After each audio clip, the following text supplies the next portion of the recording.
السلام علیکم ورحمۃ اللہ وبرکاتہ۔ نحمدہ ونصلی علی رسولہ الکریم، اما بعد، فاعوذ باللہ من الشیطان الرجیم، بسم اللہ الرحمن الرحیم۔ سورہ ابراہیم آیت نمبر 42 سے آج کے لیسن کا ہم آغاز کریں گے۔ سورہ ابراہیم مکی سورہ ہے اور یہ اس دور میں نازل ہوئی جب کفار اور مشرکین کی مخالفت، دشمنی اور ظلم و ستم اپنے عروج پر تھا۔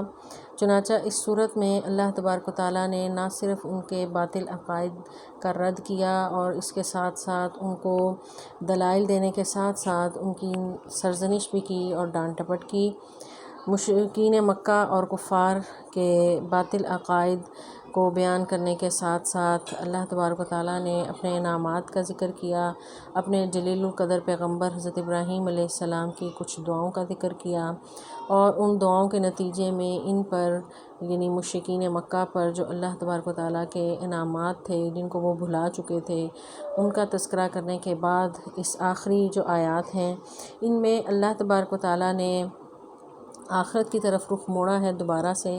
کہ آخرت میں ان کفار کا، ان ظالموں کا انجام کیا ہوگا، کہ ظالم دنیا میں یہ مت سمجھے کہ وہ اپنا ظلم کرنے کے بعد جو ہے وہ بچ جائے گا، تو اس کے ظلم کا بدلہ اس کو ضرور دینا ہے اور اس کا ایک ایک عمل کا اس کا حساب ہوگا، اور آخرت میں وہ کس حال میں ہوں گے ان احوال کا ذکر جو ہے ان آیات میں ہم دیکھتے ہیں۔ تو اللہ تبارک و تعالیٰ نے تفصیل سے ذکر کیا، اس کے ساتھ ساتھ قرآن کے نزول کا مقصد اور اس کا جو ہے وہ جو ذمہ داریاں ہیں ایک امت پر بحیثیت امت، تو ان ذمہ داریوں کا ذکر کیا ہے۔ اعوذ باللہ من الشیطان الرجیم، بسم اللہ الرحمن الرحیم۔ ولا اور نہ، تحسبنہ تم گمان کرنا یا تم ہرگز گمان نہ کرنا، نون شد کے ساتھ ہے، جو ہے اسٹریس دینے کے لیے زور پیدا کر رہا ہے کہ ہرگز تم گمان نہ کرنا کہ اللہ کو غافلاً کہ وہ بے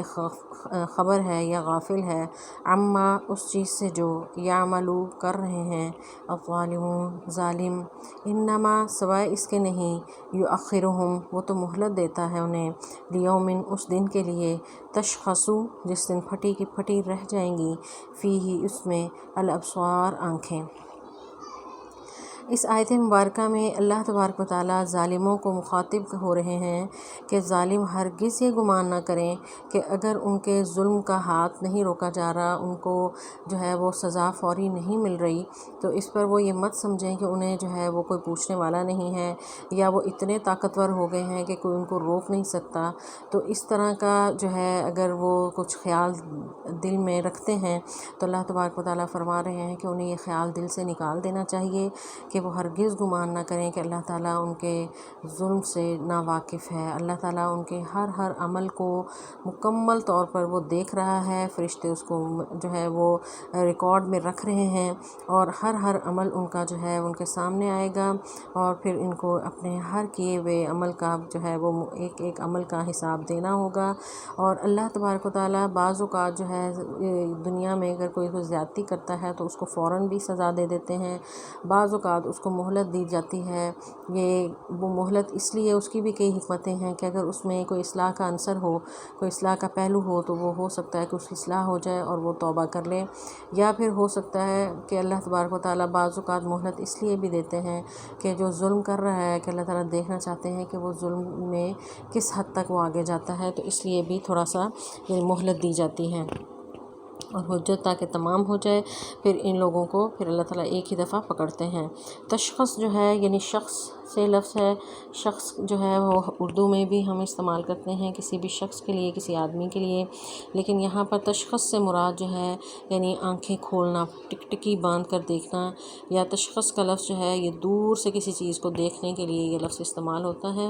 یعنی اگر کوئی دور سے کھڑکی سے اگر باہر ہم دیکھیں تو اس کو غور سے دیکھنے کے لیے آنکھیں جو ہیں وہ پھیل جاتی ہیں، یہاں تک اس کی پتلیاں بھی پھیل جاتی ہیں، تو اس کے لیے یہ لفظ جو ہے تشخص استعمال ہوتا ہے کہ اللہ تعالیٰ ان ظالموں کو ڈھیل دے رہا ہے اس دن تک کے لیے جس دن جب یہ دیکھیں گے اپنے برے کارناموں کا جو انہوں نے دنیا میں لوگوں کے ساتھ زیادتیاں کی، ظلم کیے، تو وہاں پر جب ان کے تمام اعمال ان کے سامنے آئیں گے تو ان کی آنکھیں کھلی کی کھلی رہ جائیں گی، ٹکٹکی باندھے ہوئے دیکھ رہے ہوں گے کہ ہم تو سمجھتے تھے کہ ہمارا اس کا کوئی حساب نہیں ہوگا، نہ ریکارڈ ہوگا۔ تو یہ تو ایک ایک چیز جو ہے وہ ان کے سامنے اللہ تبارک و تعالیٰ لے آئیں گے۔ اس آیت مبارکہ میں اللہ تبارک و تعالیٰ نہ صرف ظالموں کو دھمکی دے رہے ہیں، اس کے ساتھ ساتھ جو مظلوم ہیں ان کو بھی تسلی ہے اس آیت سے کہ اگر ان پر کوئی ظلم کرتا ہے، زیادتی کرتا ہے اور ان کو کوئی دنیا میں انصاف فراہم نہیں بھی کرتا تو اللہ کی عدالت میں ضرور اس کو انصاف ملے گا۔ تو نہ صرف اس آیت مبارکہ میں ظالم کو ڈراوا دیا جا رہا ہے، مظلوم کے لیے داد رسی بھی اس کی جا رہی ہے، اس کو تسلی دی جا رہی ہے کہ ظالموں کو یعنی اس دن کے ساتھ جو ہے اللہ تعالیٰ کے سامنے جو ہے اس حال میں ہوں گے کہ آنکھیں ان کی ٹکٹکی باندھ کے کھلی ہوئی ہوں گی، پھٹی کی پھٹی رہ جائیں گی۔ آگے اللہ تعالیٰ فرماتے ہیں کہ مہطعین کہ وہ دوڑ رہے ہوں گے، مقنعی سر اٹھائے ہوئے ہوں گے، رؤوسہم اپنے سروں کو، لا یرتد نہیں لوٹے گی الیہم ان کی طرف، طرفہم ان کی نگاہیں، وافئدتہم اور ان کے دل جو ہیں ہوا خالی ہوں گے۔ یعنی یہ اللہ تبارک و تعالیٰ نے ان آیات میں منظر کشی کی ہے آخرت کی، اس دن کی جس دن ان ظالموں کا انجام جو ہے یعنی اپنے انجام کو پہنچنے والے ہوں گے اور ان کو جو ہے وہ ہر اپنی برے اعمال نظر آ رہے ہوں گے کہ آنکھیں پھٹی ہوئی ہوں گی۔ مہطعی جو ہے یعنی اس کا مطلب ہے اہتا کہتے ہیں تیزی سے دوڑنا، یعنی سب تیزی سے دوڑ رہے ہوں گے۔ ایک اور جگہ بھی اللہ تعالیٰ فرماتے ہیں قیامت کی منظر کشی کہ جب یہ قیامت کے دن اپنی قبروں سے اٹھیں گے کہ یخرجون من الاجداث منتشر کے قبروں سے نکلیں گے منتشر ہوتے، مہطعین الی الداعی یعنی پکارنے والے کی طرف یہ دوڑ رہے ہوں گے۔ تو مہطعی کا لفظ جو ہے وہ دوڑنے کے لیے استعمال ہوتا ہے، مقنعی اقنع جو ہے یعنی اس سے ہے یعنی اٹھایا ہوا ہونا، یعنی سر ان کے اوپر اٹھے ہوئے ہیں۔ یعنی اب یہ ذہن میں یہ لائیں ایک اسکیچ ان کا کہ ان کا حال کیا ہوگا کہ آنکھیں پھیلی ہوئی ہیں خوف سے، سر اٹھے ہوئے ہیں، تیز دوڑ رہے ہیں، لا یرتد الیہم طرفہم نہیں لوٹے گی ان کی طرف ان کی نگاہ، وافد اور ان کے دلوں کا حال یہ ہوگا کہ وہ خالی ہوا جو ہے یعنی ہوا جو ہے خالی کے لیے یہ لفظ استعمال ہوتا ہے، یعنی عقل و شعور سے خالی ہوں گے، انہیں سمجھ نہیں آ رہی ہوگی کہ کس طرف اور اس طرف جو ہے ہم کیوں دوڑ رہے ہیں اور کس وجہ سے دوڑ رہے ہیں، بس خوف اتنا ہوگا کہ جدھر منہ آیا اور ادھر کی طرف یہ دوڑ رہے ہوں گے۔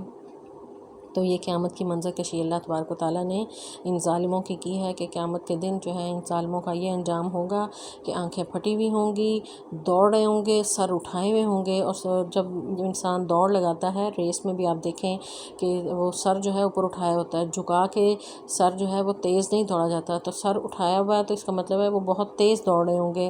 اور ان کی نگاہیں اور دل جو ہیں وہ خالی یعنی خوف سے کچھ سمجھ نہیں آ رہی ہوگی۔ یعنی اب دنیا میں بھی اگر کوئی اچانک سے کچھ ایسا حادثہ پیش آئے، زلزلہ آ جائے یا کوئی بم بلاسٹ ہو جائے تو اسی طرح ہی لوگ بھاگتے ہیں اور پھر سمجھ نہیں آتی کہ ہم کس طرف بھاگ رہے ہیں، بس جدھر جس کا منہ آئے اور وہ بھاگ رہا ہوتا ہے۔ تو اس دن ان ظالموں کا یہ حال ہوگا کہ انہیں سمجھ نہیں آ رہی ہوگی کہ ہم نے کس طرف کو دوڑنا ہے، تو اس حال میں یہ بھاگ رہے ہوں گے۔ آگے اللہ تبارک و تعالیٰ فرماتے ہیں وَأَنذِرْ آپ ڈرائیں النَّاسَ لوگوں کو، یوما اس دن سے یأتیہم آئے گا ان پر العذاب عذاب، فیقولوا تو وہ کہیں گے الذین وہ لوگ ظلموا جنہوں نے ظلم کیا، ربنا اے رب ہمارے اخرنا ہمیں مہلت دے، الی اجل ایک مدت تک، قریب کی، نجب ہم قبول کریں گے دعوتہ کا تیری دعوت کو، ونتبع اور پیروی کریں گے الرسل رسولوں کی۔ الرسل جو ہے رسول کی جمع ہے، ہوا کیا اور کیا لم نہیں، تکونو تم سب نے اقسم تم قسمیں کھائی تھی من قبل اس سے پہلے، مالکم نہیں ہے تمہارے لیے من زوال کوئی بھی زوال۔ زوال جو ہے یعنی اس کا مطلب ہوتا ہے جھکاؤ، یعنی کسی ایک حالت سے دوسری میں کنورٹ ہو جانا جو ہے، یعنی صحیح رخ کو چھوڑ کر ایک طرف جھک جانا یہ زوال کہلاتا ہے، یا نقطہ عروج سے نیچے آنا جو ہے یہ زوال کہلاتا ہے۔ تو یہ تو اپنے آپ کو بڑا اونچا سمجھتے تھے، تو اب جو ہے ان کا دوبارہ لوٹنا اور ایسا دوبارہ دنیا میں جانا یہ تو امپاسبل ہے۔ تو یہاں وہاں پر قیامت والے دن جب یہ حال دیکھیں گے اور دیکھیں گے کہ اب انجام جو ہے انجام بد جو ہے ہمارا قریب ہے، تو پھر اللہ سے درخواست کریں گے کہ اللہ ہمیں دوبارہ واپس بھیج، ہم تیرے رسولوں کی بات مانیں گے، ان کی پیروی کریں گے۔ تو اللہ تعالیٰ پھر ان کو یاد کروائیں گے کہ دنیا میں تم کیا کرتے تھے، تم تو قسمیں کھایا کرتے تھے اور تم تو ستایا کرتے تھے مسلمانوں کو، اور ان کو جو ہے ہر طرح کی اذیت دیا کرتے تھے اس سے پہلے۔ تو اب جو ہے اب وقت آ گیا ہے، اب واپسی کا راستہ جو ہے وہ بالکل بند ہے۔ تو ظالم جو ہے ہمیشہ اپنے ظلم کے بعد جب انجام کو پہنچتا ہے تو وہ ہمیشہ یہ خواہش رکھتا ہے کہ کاش کہ وہ پیچھے چلا جائے، یا دوبارہ جو ہے وہ واپس چلا جائے، یا اس کو وہ یہ ایسا کام کرتا ہی نہ۔ لیکن جب جو ہے وہ وقت گزر جاتا ہے تو اس کے بعد دوبارہ جو ہے وہ گیا وقت ہاتھ نہیں آتا، تو یہ سوائے افسوس کے کچھ نہیں ہے وہ کر سکیں گے۔ تو اللہ تعالیٰ فرمائیں گے کہ اب جو ہے یہ ممکن نہیں ہے، یعنی ایک جگہ سے دوبارہ واپس جانا، یا یہاں پر اس سے مراد جو ہے وہ قبر کا جو ہے وہ حالات بھی ہو سکتے ہیں، اور قیامت کا بھی ہو سکتا ہے کہ قبر میں بھی وہ خواہش کریں گے کہ کاش کہ ہم واپس دنیا میں چلے جائیں، یا قیامت کے دن وہ خواہش کریں گے کاش کہ ہم واپس چلے جائیں تو وہ جو ہے ہم دوبارہ نیک اعمال کریں اور اس طرح کے ظلم و ستم اور زیادتی لوگوں کے ساتھ نہ کریں، کفر اور شرک نہ کریں، تو ہم دوبارہ جو ہے پیغمبر کی بات پہ لبیک کہیں گے۔ تو اب سوائے افسوس کے کچھ بھی ممکن نہیں ہے۔ تو اللہ تبارک و تعالیٰ ان کو جواب دیں گے۔ آگے اللہ تعالیٰ فرماتے ہیں وَسَكَنْتُمْ، اور تم آباد رہے، فی مساکن، اپنے گھروں میں۔ مساکن مسکن سے ہے، مسکن یعنی گھر ٹھہرنے کی جگہ۔ تو مساکن الذین، ان لوگوں کے جنہوں نے ظلموا، ظلم کیا، انفسہم، اپنی جانوں پر، وتبین، اور خوب واضح ہو گیا، لکم، تمہارے لیے، کیف فعلنا، کیسا ہم نے سلوک کیا، بہم، ان کے ساتھ، وضربنا، اور بیان کر دی ہم نے، لکم، تمہارے لیے، الامثال، مثالیں۔ یہاں پر اللہ تبارک و تعالیٰ مشرکین مکہ کو اشارہ کر رہے ہیں کہ تم انہی جگہوں پر ہی آباد ہو جہاں اس سے پہلے قوم عاد، سمود اور اس طرح کی قومیں رہی ہیں۔ یہ تمہارے ارد گرد یہی عرب کے ہی قومیں تھیں یہاں پر، جنہوں نے ظلم و ستم کیا، پیغمبروں کی بات کو جھٹلایا، شرک کا ارتکاب کیا۔ تو اللہ تعالیٰ نے پھر ان کو پکڑ لیا اور ان کو پھر قوموں کو تباہ کر دیا، اور صفحہ ہستی سے ان کی نسلوں کو بھی ختم کر دیا۔ تو یہ سب دیکھنے پر بھی تمہیں کچھ سمجھ نہ آئی، اور تم نے جو ہے بجائے اس کے کہ اس سے عبرت پکڑتے اور اپنی اصلاح کرتے، تو جو اپنی تاریخ سے سبق نہیں سیکھتا اور اپنے ارد گرد ہونے والے جو لوگوں کے ساتھ اللہ تعالیٰ ان کی جو ہے جھنجھوڑنے کے لیے کچھ آزمائشیں ان پر نازل کرتے ہیں، تو ان آزمائشوں کو دیکھ کر، دوسروں پر آنے والی سزا کو دیکھ کر جو اپنی اصلاح نہیں کرتا، تو پھر وہ ایک نہ ایک دن ضرور اس پر بھی ویسا وقت آ جاتا ہے۔ تو اللہ تعالیٰ فرماتے ہیں کہ وَسَكَنْتُمْ، تم آباد رہے، فی مساکن الذین ظلموا، انہی لوگوں کے گھروں کے قریب یا انہی میں جنہوں نے ظلم کیا تھا اپنی جانوں پر۔ تو اللہ تعالیٰ فرماتے ہیں کہ تمہیں خوب واضح تھا، کیونکہ وَتَبَيَّنَ لَكُمْ كَيْفَ فَعَلْنَا بِهِمْ، یعنی تم پر خوب واضح تھا، یعنی یہ کہانیاں جو ہیں یعنی اسلام قرآن کے نازل ہونے سے پہلے بھی مشرکین مکہ میں معروف تھیں، اور متواتر ان کے آباء و اجداد میں یہ قصے کہانیاں یہ سنایا کرتے تھے کہ یہاں پر قوم عاد بستی تھی، یہ سمود، کیونکہ ان کے تجارتی سفر کرتے تھے یہ شام اور یمن کی طرف، تو یہ راستے میں یہ بستیاں آتی تھیں، تو یہ اچھی طرح سے ان کے جو ہے یہ تمام عرب واقف تھے کہ ان قوموں پر اللہ کے عذاب آئے تھے۔ تو اللہ تعالیٰ فرماتے ہیں خوب تم پر واضح تھا، یہ کوئی پوشیدہ باتیں نہیں تھیں۔ تو وَضَرَبْنَا لَكُمُ الْأَمْثَالَ، تو ہم نے تمہارے لیے بہت سی مثالیں جو ہیں وہ بیان کی۔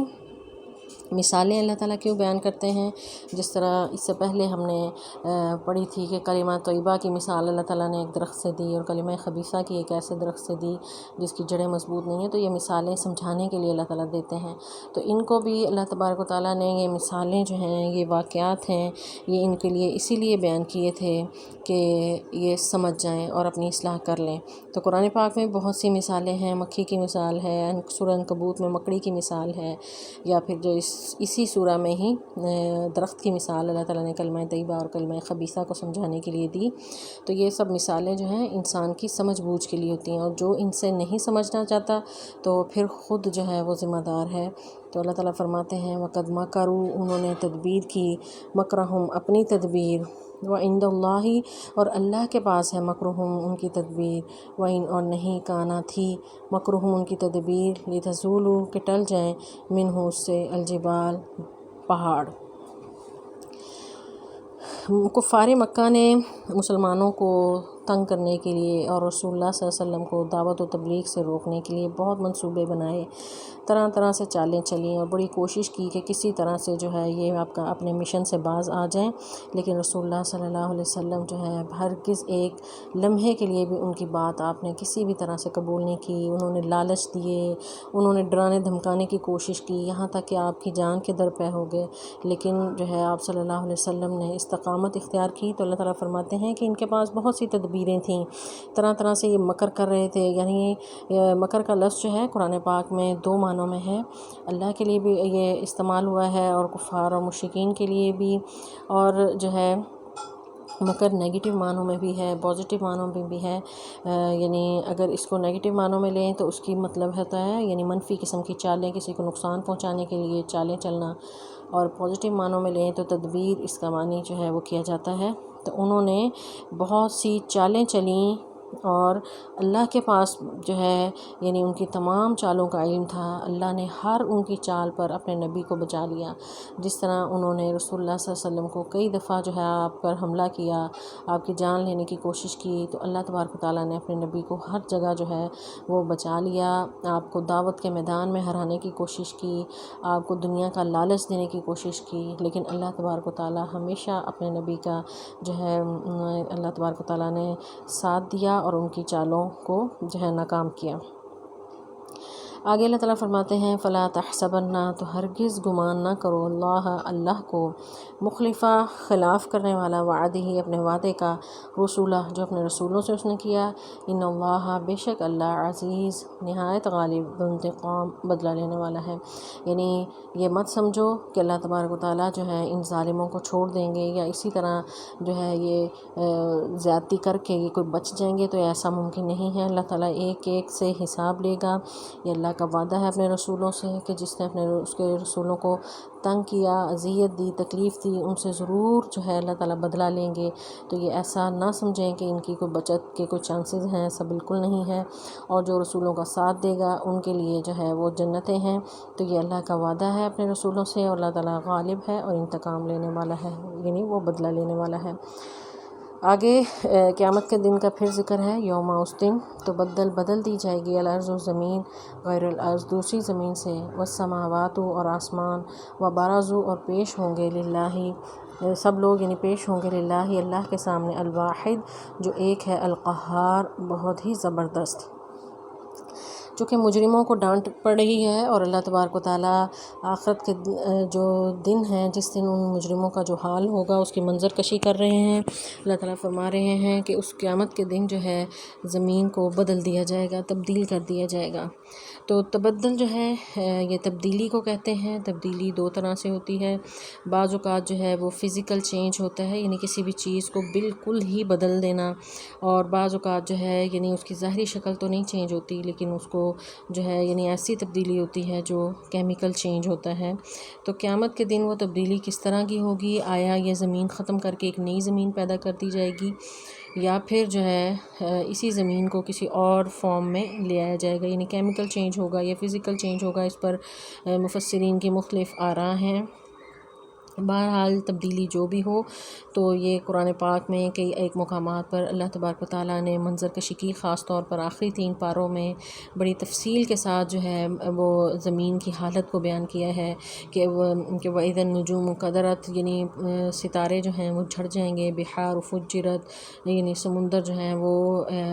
پھٹ پڑیں گے، اور بعض مقامات پر ہے کہ وہ ایسے بھڑک اٹھیں گے، یعنی آگ ان میں لگ جائے گی،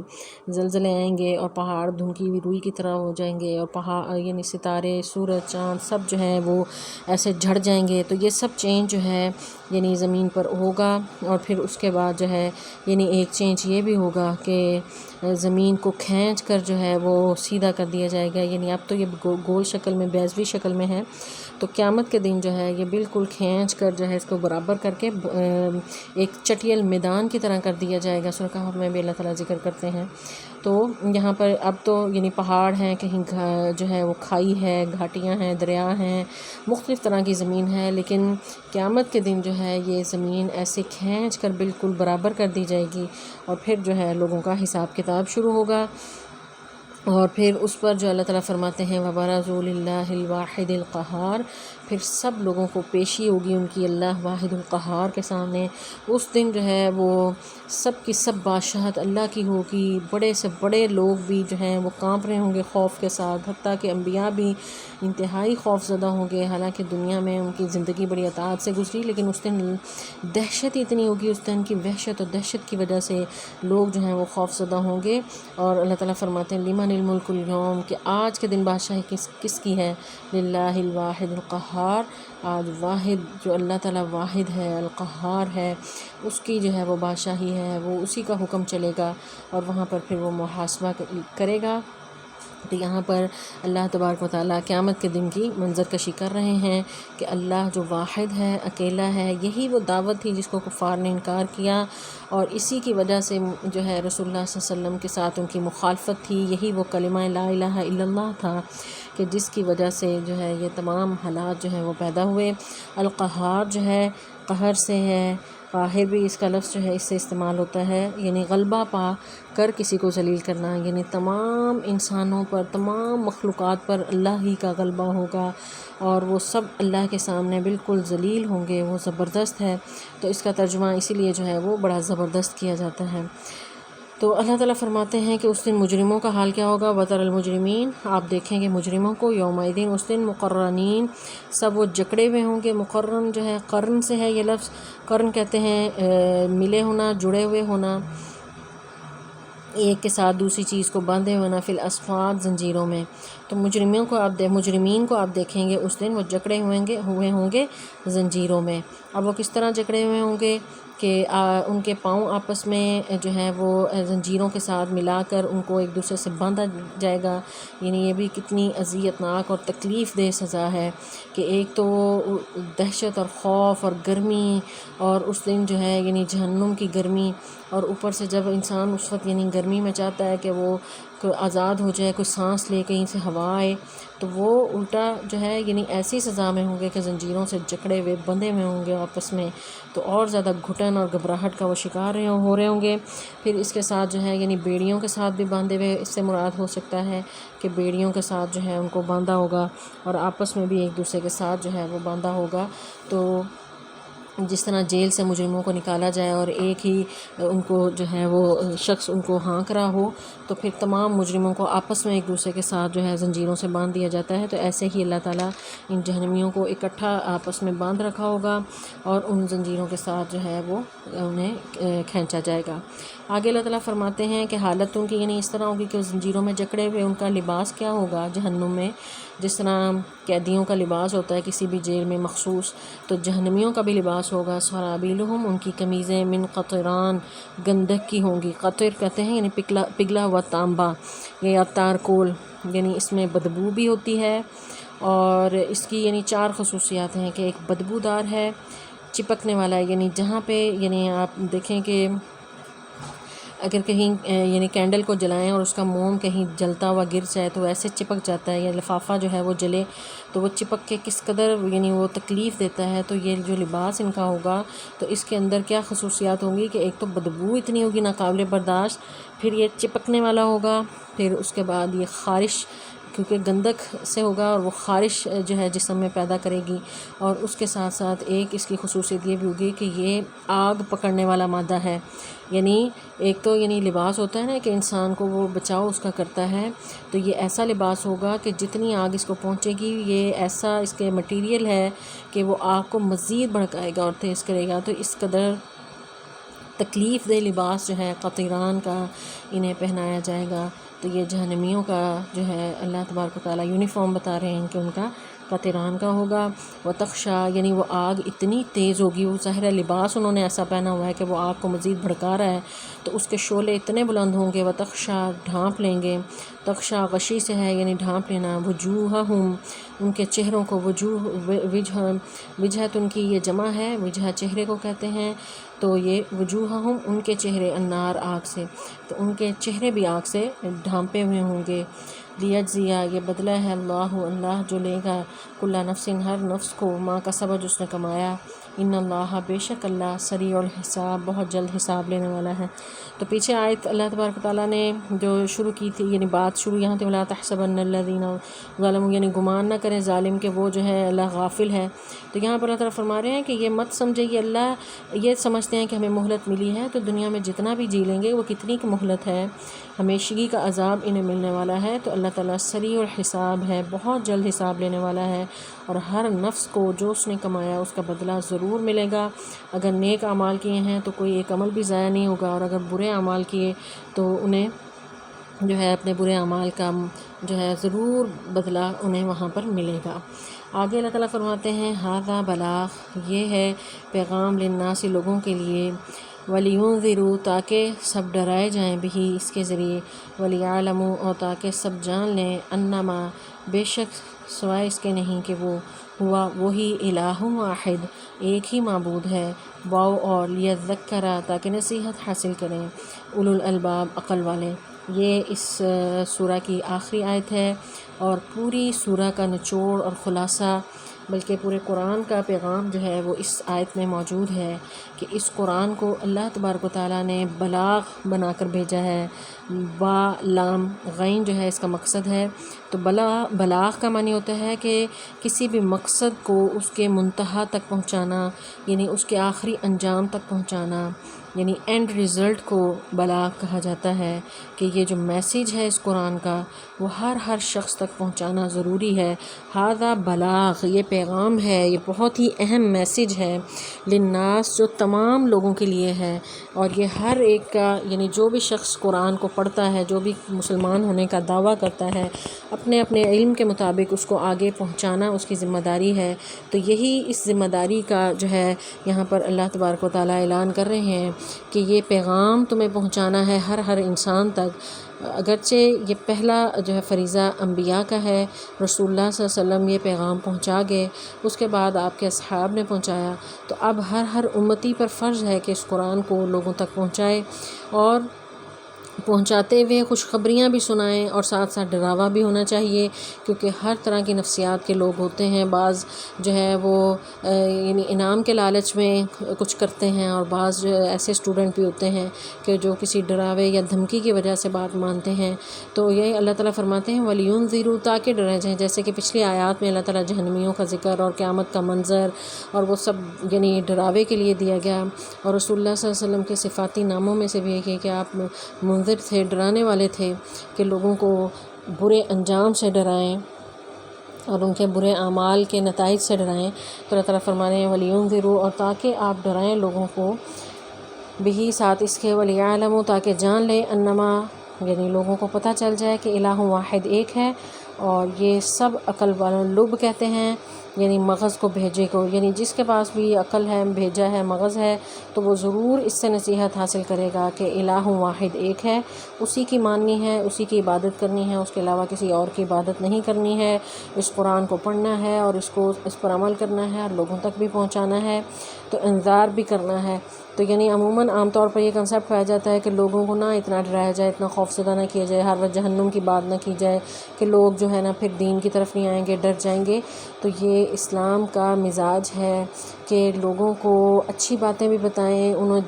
جنت کی باتیں، انعامات کی باتیں بھی بتائیں، لیکن اس کے ساتھ ساتھ بعض اوقات ڈرانا ضروری ہو جاتا ہے، تو وہاں پر ڈراوا دینا بھی ضروری ہے کہ انہیں بتایا جائے کہ اگر تم نے اچھے اعمال نہ کیے یا اللہ کا حکم نہ مانا تو تمہارا انجام برا ہو سکتا ہے۔ تو اس لیے اس قرآن کے اس پیغام کو تمام لوگوں تک پہنچایا جائے۔ تو اس سورہ کا آغاز بھی اللہ تبارک و تعالیٰ نے جو ہے کتاب کے نام سے کیا کہ کتاب انزلناہ الیک، کہ ہم نے یہ کتاب آپ کی طرف نازل کی لتخرج الناس فی الظلمات الی النور، کہ لوگوں کو اندھیروں سے روشنی کی طرف لایا جائے۔ تو اب آخر میں بھی اس کتاب کا پیغام جو ہے وہ دیا جا رہا ہے کہ اس کتاب کے بھیجنے کا مقصد یہ ہے کہ خود بھی عمل کرو اور لوگوں تک بھی اس کو پہنچاؤ، اور امت کے ہر شخص کا یہ فرض ہے کہ اس قرآن کو سیکھے، عمل کرے اور اس کو لوگوں تک پہنچائے، اور دوسروں کو بھی جو ہے وہ نصیحت کا جو ہے وہ نصیحت کرے، ایک اللہ کا پیغام پہنچائے اور اس کے ساتھ ساتھ جو ہے برے انجام سے ڈرائے۔ تو اس سورہ کے اہم اسباق جو ہیں یہ کہ اللہ تبارک و تعالیٰ نے اس میں قرآن کی بعثت کا مقصد اور مشرکین کے باطل عقائد کا رد اور ان کو جو ہے وہ ان کا برا انجام بتانے کے ساتھ ساتھ ایمان کی نعمت کا ذکر کیا، اس کی حلاوت کا ذکر کیا اور کفر کا انجام اور نتیجہ بتایا۔ اس کے ساتھ ساتھ قرآن کے ابلاغ اور اس کے انصار لوگوں کو بھی ساتھ اس سفر میں لے کر چلنے کی نصیحت کی گئی ہے اس آخری آیت میں، کہ خود اکیلے ہی نہیں عمل کرنا، اس کے ساتھ ساتھ دوسرے لوگوں کو بھی ساتھ اس سفر میں، اپنے اس نیکی کے سفر میں اپنے ساتھ رکھنا ہے، دوسروں کی اصلاح کی بھی کوشش کرنی ہے۔ اللہ تعالیٰ سے دعا ہے کہ اللہ تعالیٰ ہمیں صحیح قرآن کا فہم عطا کرے اور اس سورہ کو سمجھنے کی جو ہے توفیق عطا فرمائے، اور اس میں جو اللہ تعالیٰ نے ہمیں احکامات دیے ہیں ان پر صحیح طریقے سے عمل کرنے کی توفیق دے، اور خاص طور پر اس آخری آیت میں اللہ تبارک و تعالیٰ نے جو پیغام دیا ہے کہ قرآن کا بلاغ جو ہے یعنی اس پیغام کو آگے پہنچانا ہے، تو اللہ تبارک و تعالیٰ ہمیں یہ توفیق عطا فرمائے کہ ہم دوسرے لوگوں تک بھی اس پیغام کو پہنچائیں۔